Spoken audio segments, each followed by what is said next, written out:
to Disambiguation. I'm your host, Michael Fawcett. Each week we interview experts in AI, generative AI, and business automation to help business leaders understand how to use these tools for the biggest business impact.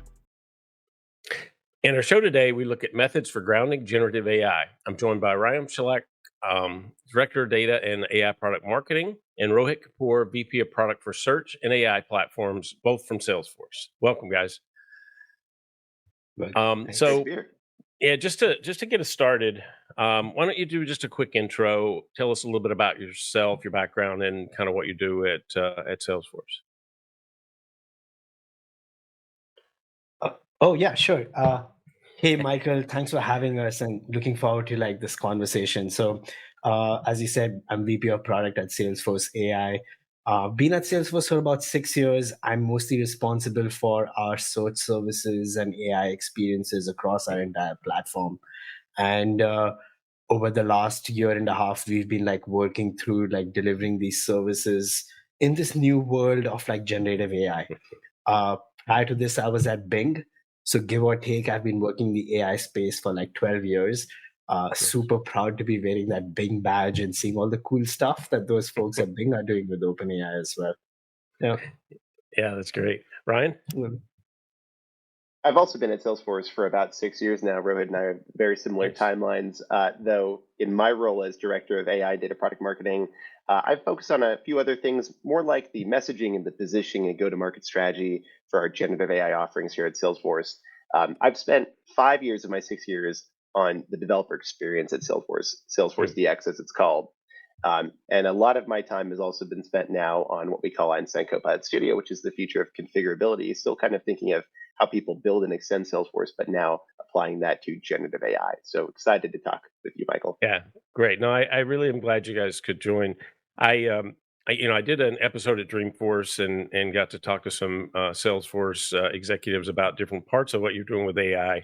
But as I was listening to the pre-brief you did recently for one of the World Tour events, you talked a lot about grounding and about some of the interesting things that you've been doing from a platform perspective to help with factual and relevant and contextual, out of the generative AI world and trying to avoid hallucinations, that sort of thing. So it just got me really thinking about that. And it's not something I've done a show on before. So I thought it would be really interesting to the audience to talk a bit more about both kind of in general, the ideas, but then also some specific ways that you've done things in the platform that I think are really interesting. So maybe we just start with the basics and talk a little bit about key challenges, to ensure that generative AI models are contextually relevant and factually accurate. And then, what is this term grounding? What does that actually mean? Yeah, so maybe I can kick that off. So at the heart of all these Gen AI applications are these foundational models, these large foundational models that have been trained on massive amounts of data that have that retains that in its memory, right? And so they have these super powerful linguistic abilities, content creation abilities.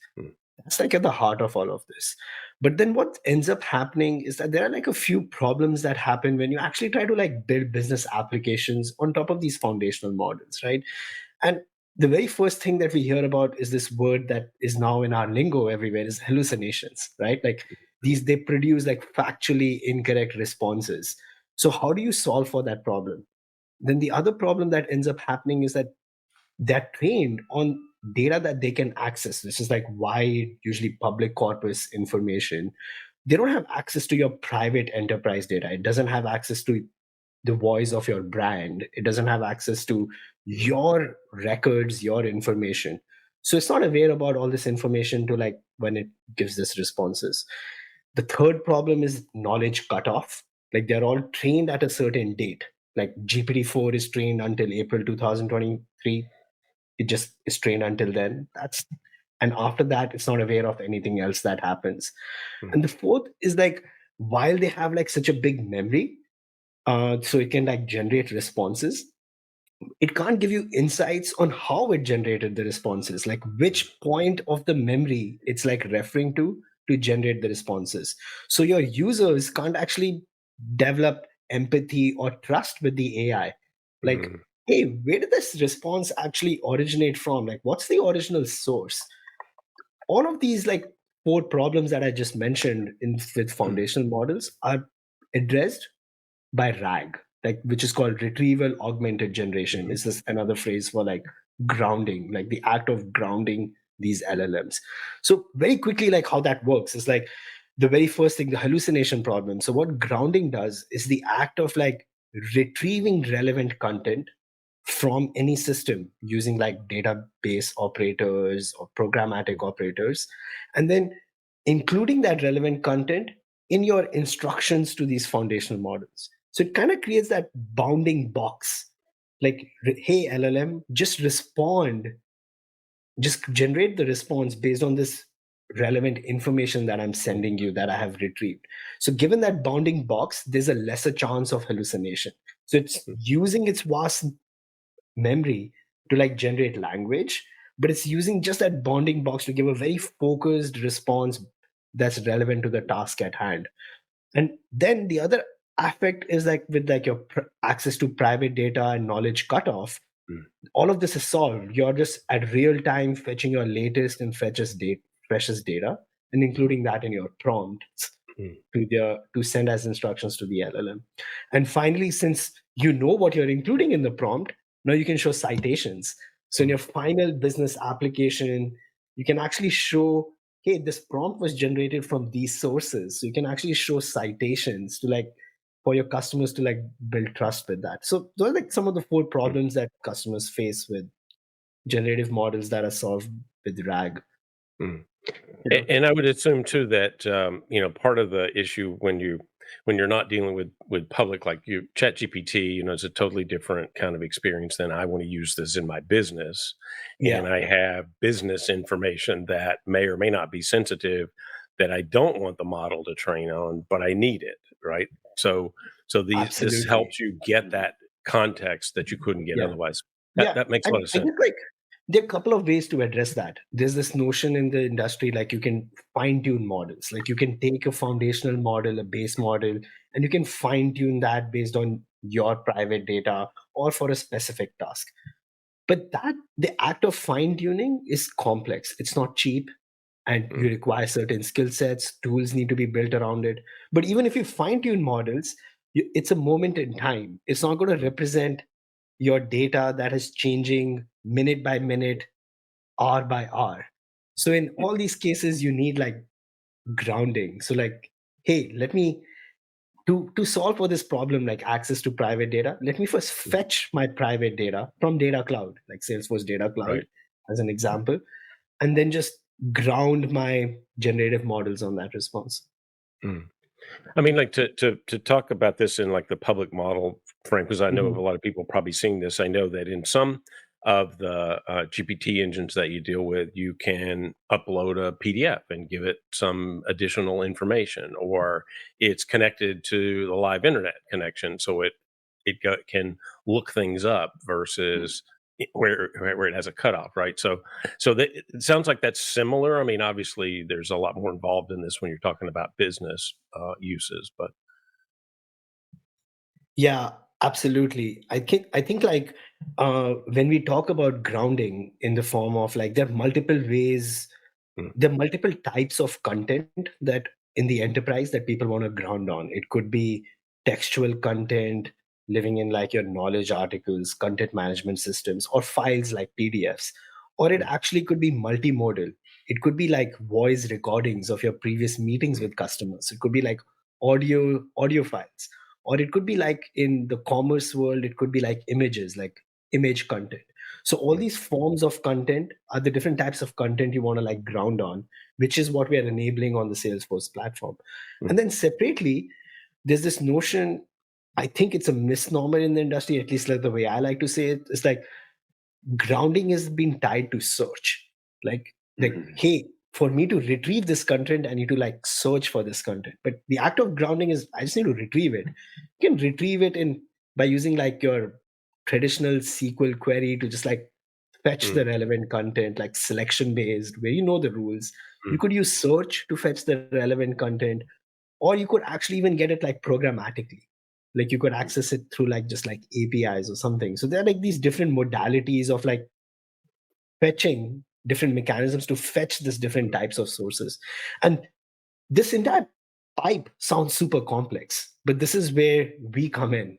What we do, staying true to like Salesforce's value prop, which has always been is like enhancing, delivering value to like trailblazers, like a no code mechanisms of like solving super complex technical systems, like building super complex technical systems. So we have like no code mechanisms for you to achieve grounding in your AI applications. That's where the beauty is of the capabilities that we're building on our AI and data cloud platform. Yeah, and I would add something too to that, Rohit. Michael, you're thinking also about some of these emerging trends we're seeing. You think of the plug-in paradigm, and I don't think as an industry we've kind of fully locked in on that one. And what's the exact shape of it? How do you achieve interoperability around all of these co-pilot patterns that are emerging?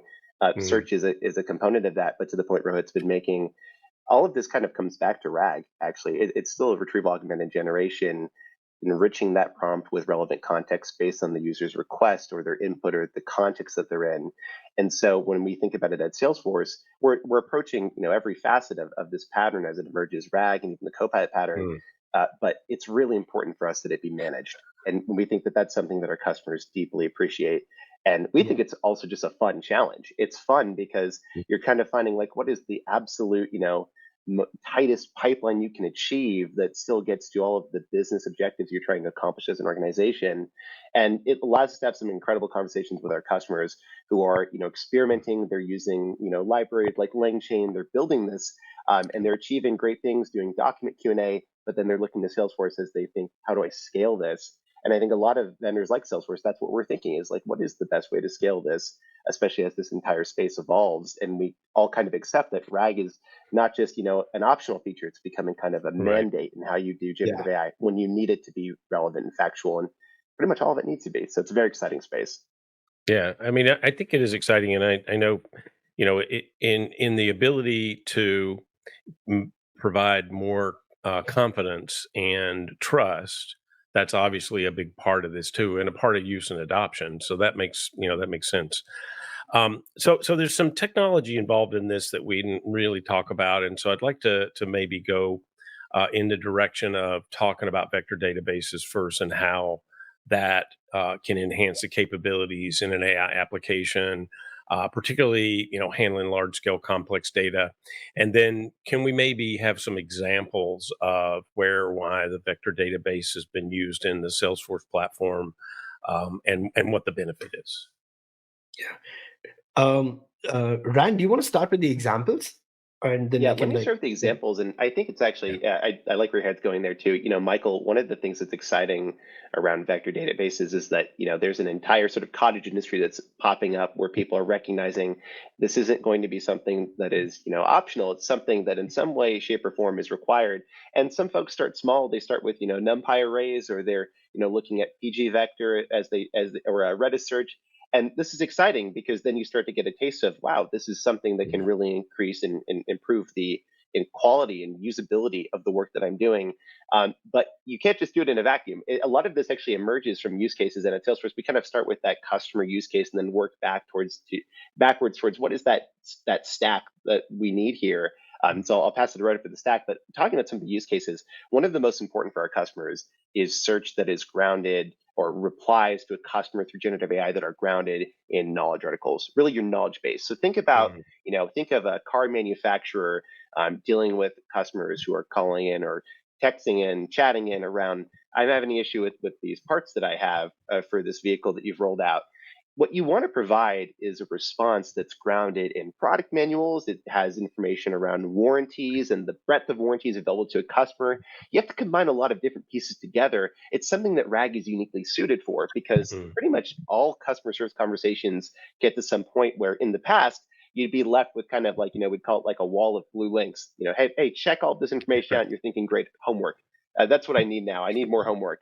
No, what you want is the ability to go and find the right passages of information, those right succinct extractions from all that, pull that together, give that to the LLM, let the LLM summarize that and then you bring that answer Mm. back in the flow of work to the customer.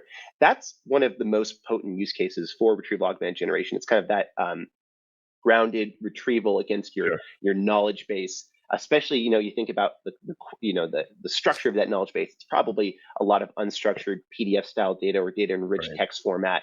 Sometimes, data that's easier to get at, like object data within Salesforce, but that's typically an example. Others example, though, that you can get more creative, though. Some of the common use cases we see going in manufacturing, they're around, detecting anomalous behavior within a product, or taking in streaming data from, let's say, a machinery, bringing in kind of telemetry from the machinery and finding through similarity search, semantic search, a lot of different names for roughly the same thing. I don't want to get pedantic, but this idea of using, search against high dimensionality vectors, this idea of finding behavior that is unusual, flagging people who are maintaining that equipment, owners of that equipment. That's another type of use case, but it's still largely relying on a combination of a large language model and using more classic machine learning techniques, K nearest neighbors algorithms, to find unusual behavior, spot that behavior, and alert folks to that. And so some of those are not new, in my opinion, but you're seeing kind of new life breathed into them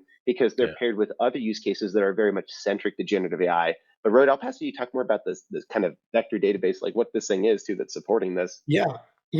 And like on that front, like I guess like I come from the search world, right? I've been working on search for like 12 years. So vector databases are not new, and we've always needed mechanisms to like retrieve information.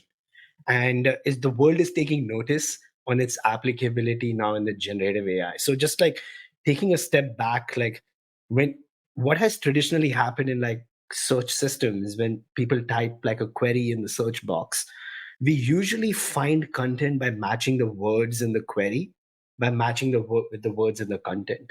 And that's traditionally been done using these like inverted indexes. So think of like these Lucene systems, Elasticsearch systems, and all these systems. So and then there's like some fuzzy matching that happens, like, hey, spell corrections, synonyms, and all of those works have been added. But since then, people have been, you'll notice this in Google and your consumer search engines as well. Even in the enterprise space, the same thing happens. People want to be more expressive in their queries. They express them in natural language. Right. They express their query in natural language, which has like a particular meaning. So now you want to match based on the meaning in the natural language query with the meanings of in your content. Now that is what vector database enables, and it's been enabling for the last like 6-7 years. What it effectively does, it takes all your content and represents this into this vectors, which is just basically, think of dimensions, like an array of like thousands of like floating point numbers, and that this puts them in like a space, like call it like in some vector space. And now your incoming query comes in, which is also put in the same vector space. Now, the closer the two vectors are, they're closer, they're together in the meaning. And so you're able to retrieve that content effectively. That's where like vector database comes in. So vector database started getting used in search domains. Like we started using it in Salesforce search a long time back. Now what's happening is in the world of generative AI, you think about the biggest modality that customers engage with these generative models is natural language, is like text, right? So people in the chat, if you use chat GPT, you have your chat pane, you're typing these long questions, and it's just like and the same thing goes with Einstein Copilot that we just recently announced. Like people are just typing these things in like these long form like texts. So now how do you like find relevant content to this like long form text that your agents or your end users have like written in the Copilot? That's where the vector DB comes in. So now what we do is we take all your enterprise content that you've connected and ingested into Data Cloud. We transform that into vectors natively, store it in our Data Cloud so that we can match it to the Copilot requests, right? And we just match it to the Copilot requests, return the results. And I remember when 8 years back, the prime example given was like male plus ruler equals to like king. right? Right. Those are the logical operations you can run when you represent words in these vectors. That's the power of it and the beauty of it, and why people are discovering its applicability in Gen AI.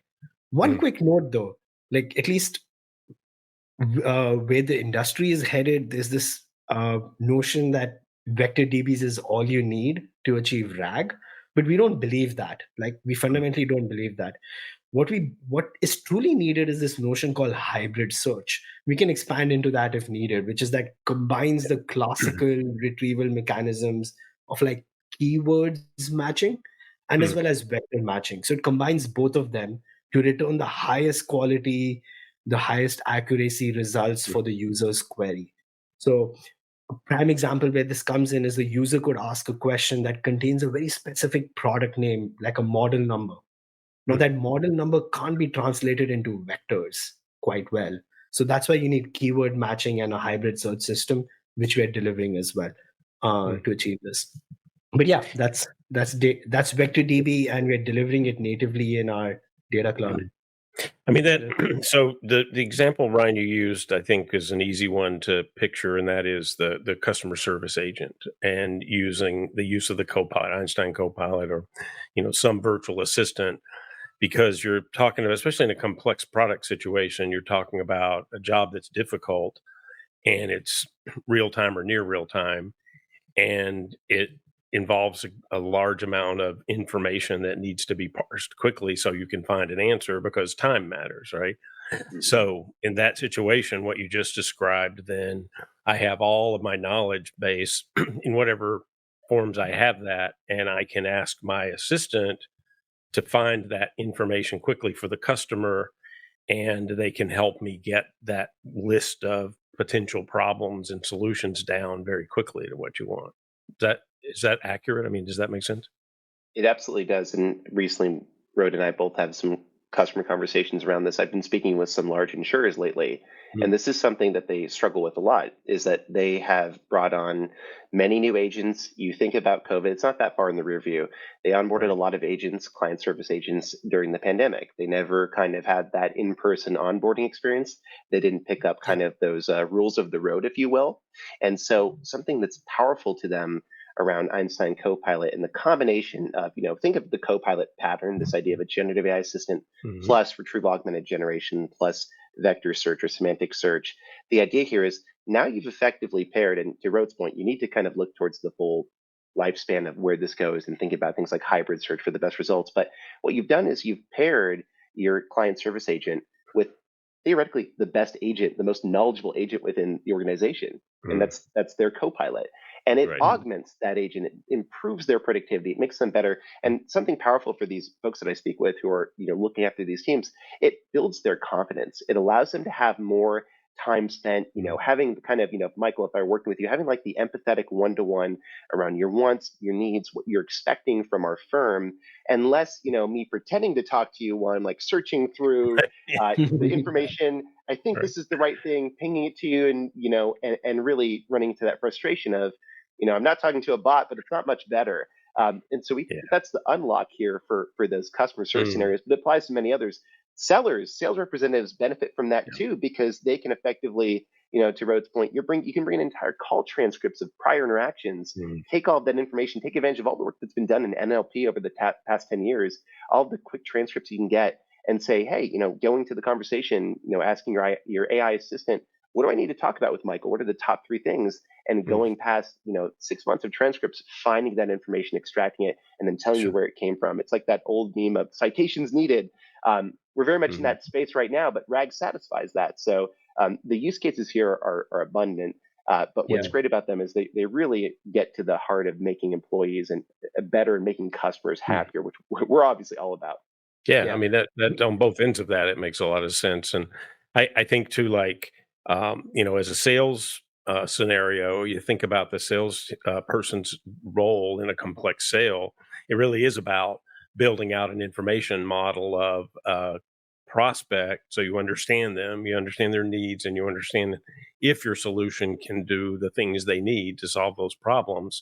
That's a lot of information that you're trying to manage inside your head.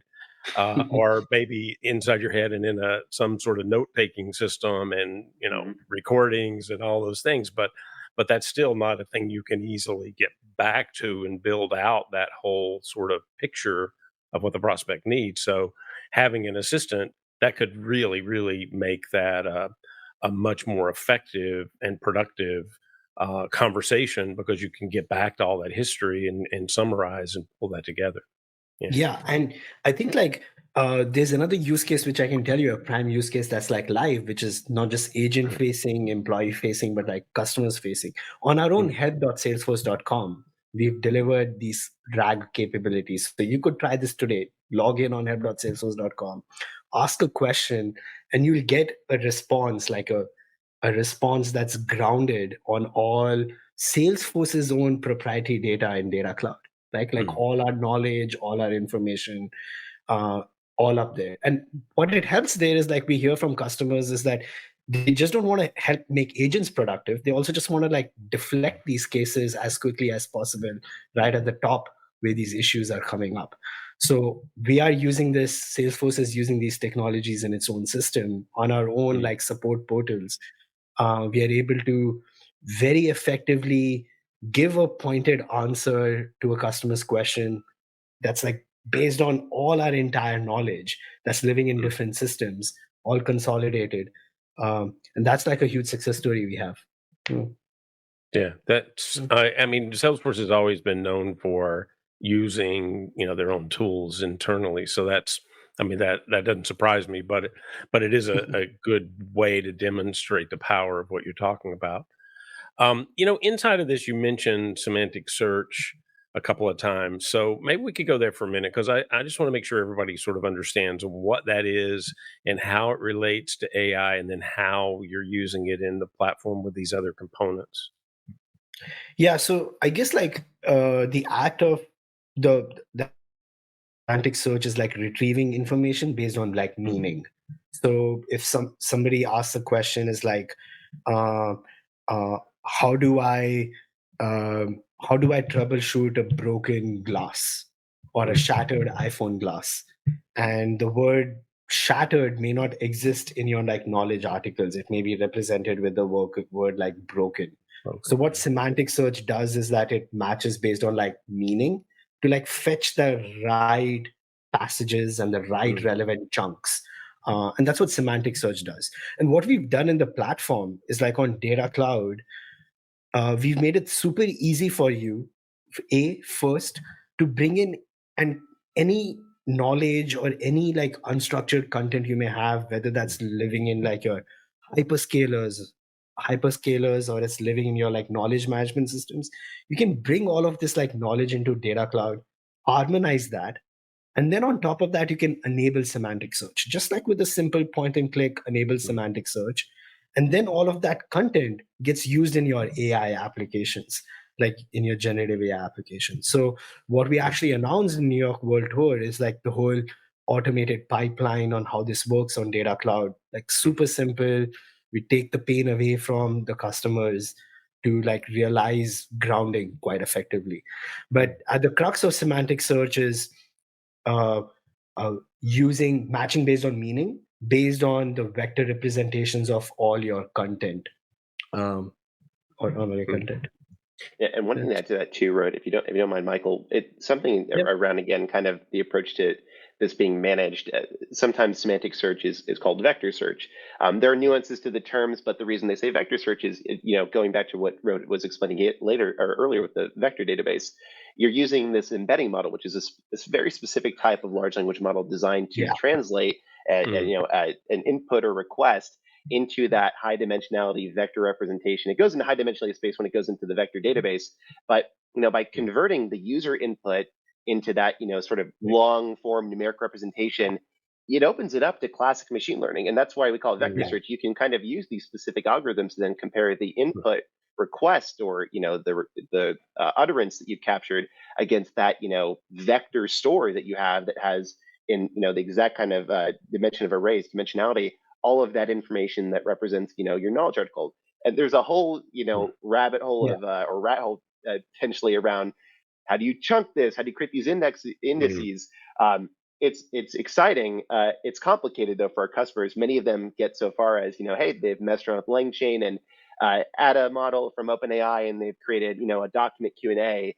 But then again, they're thinking, how do they do this for everything? And that's where we're always thinking again back to that. How do we get this value proposition from the customer, but reduce some of the ground? Rohit, you can probably explain more the groundwork that they would need to invest in to make it happen.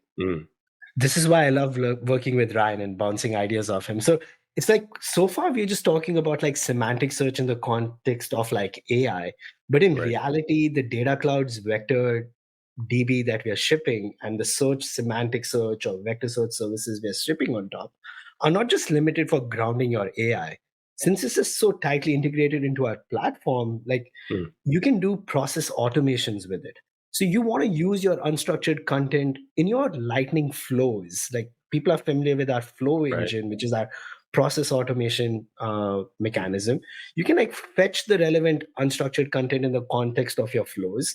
You can use this in BI, in your business analytical tools, like to do like your unstructured content is just not utilized to like mine insights from it and do like business intelligence from it. It's a very nascent field or nascent domain. Like now with these semantic search capabilities on Data Cloud, we are unlocking like analytical tools on top of this content as well. And then of course there is grounding, which is the first use case that we are like talking about, like use semantic search for grounding. But we are also focused on using it for like automations and our analytical tools.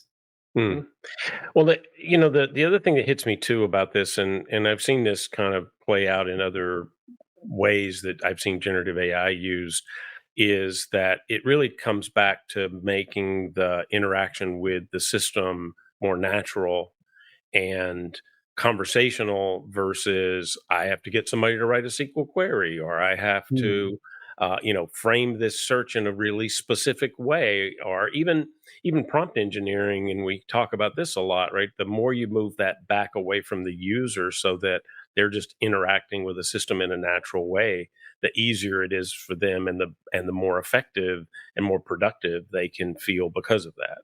Absolutely. The more we can make communication with your enterprise system in the language you use day to day, the easier it would be for you to do your tasks, right? And that's what we are trying to do with things like Einstein Copilot, which uses RAG behind the scenes to fetch the relevant information in your language based on your request, which is in your language. Like that's what it enables. And so it reduces the burden on training agents. Going back to that topic, like you have an assistant with you all the time, right? Yeah. I mean, and that could apply to a lot of different roles. I mean, one of the biggest issues I know for sales teams is onboarding and getting that salesperson up to speed. And they say, in a complex sale can take 9 months to get them fully productive. And if you had an assistant that could, tailor that to you, the individual, and walk you through that onboarding and learning and interacting with you could get to be productive much faster, it seems. Yeah, so I think like there's one aspect of like 100%, like training agents, they can be productive much faster. But even for like experienced agents, like let's say when I'm prepping, like as a sales agent, I'm prepping for my call, I want to know everything about the customer. I have my information living in so many systems. How do I fetch that? How do I like summarize that? That itself is a super complex and task and a time consuming task. Like, how do I get all the insights about this customer, all the prior meetings I've had, all the prior calendar invites I've had? How do I like respond to this customer that's grounded in all this information, 360 information about this customer? So even for them, we just like, even for experienced sales agents, this is like grounding generative AI is like a huge productivity boost. Well, I mean, it goes back to that idea too, that there's a lot of data, a lot of information you're trying to develop and manage, and it's more than you can manage inside of your brain. So you need to be able to use a system that can actually make that in a much faster, simpler, natural way to get that information back when you need it. Yeah. Yeah, that Absolutely. makes sense. Just a simple observation too. I know as I just in using the tools, on a daily basis, Chat GPT, Perplexity, Claude, all of these different sort of GPT engines. I've noticed that I don't use search hardly ever, because all of a sudden I'm not asking a system to find a way for me to find an answer. I'm asking a system for an answer, and it's providing it. Yeah. Mhm. Yeah. So that's like a philosophical question. Rand, do you want to take that? Or yeah. I'll say too, as a hardcore Perplexity fan, I know how you feel. It Mhm. moved from I don't have my phone with me right now, unfortunately, but it quickly became kind of that bottom dock on my iPhone, where Yep. I've effectively replaced Google search with that. I'm not the only one. It's becoming almost trendy to do that. But I think it's rooted in something that is kind of driving a little bit of our product roadmap, to be honest, which is that people are very, very strongly oriented towards things that begin with outcomes, not things that begin with process. And it's Bingo. great when you can start with the outcome. To your point, I think you were getting at this, Michael, which is I'm going to ask for the answer to the question, not the privilege of finding it. It's almost like this is where search goes now, Right. and why there's going to be a really exciting, probably set of competitors that will challenge the hegemony of some of the big search vendors, and they'll fight back too. But it's going to be ultimately great for customers and for users, for people like us, Yeah. because the end experience is richer than something we've ever experienced before. Even though, to Rohit's point, some of it's really funny because like it's not radically new. It's just finally gaining some of kind of its primetime Exactly. recognition, and it's getting Mhm. it. I think you can elaborate into this, Rohit, too. Just a lot of macro trends, reducing the cost of compute, the increased output of GPUs. They're just making it easier for you to kind of scale these things, Mhm. and so that's kind of like the long tail here of where we're all going is we're going to have a new style of search available to us everywhere, and it includes our business applications. To put it in a very trivial sense, but something customers I work with, they want to talk to their data. They want to talk Yeah. to their data. They want to have a conversation with it, get the right response at the right time, and know where it came from. And that's Yeah. a huge order, but it's an important one. Yeah. And I think like on that note, like everybody has a job in mind that they want to get done when they're like coming to the Mhm. search box. Like traditionally, they were just theoretically just typing the first step. Like, let me type something to get to somewhere where I could do the job. Mhm. Now we are at this crux of this like technology with generative AI, natural language understanding, that we can actually enable customers to express their job that they want to do in the search Mhm. box. Mm. And like, which is why I think like Ryan is saying, I love that statement, right? Like we need agents want to be more outcomes focused. So like type the outcome you want to accomplish, and we will give you the result based on that. So this is why these worlds of search and GPTs and Perplexity AI, which I'm a big fan of as well, they're like Me all too. like coming together. And we are trying to deliver that for our Salesforce customers. So we are soon going to be talking about like we think of the search box for like the agents and these co-pilots as like one single unified integrated experience, and that's what like we are aiming to like get to. Like you could start your journey for the outcome you want to achieve on the search box, and then continue that conversation onto the co-pilot or vice versa. And that's Right. like the north star we're aiming for. Yeah.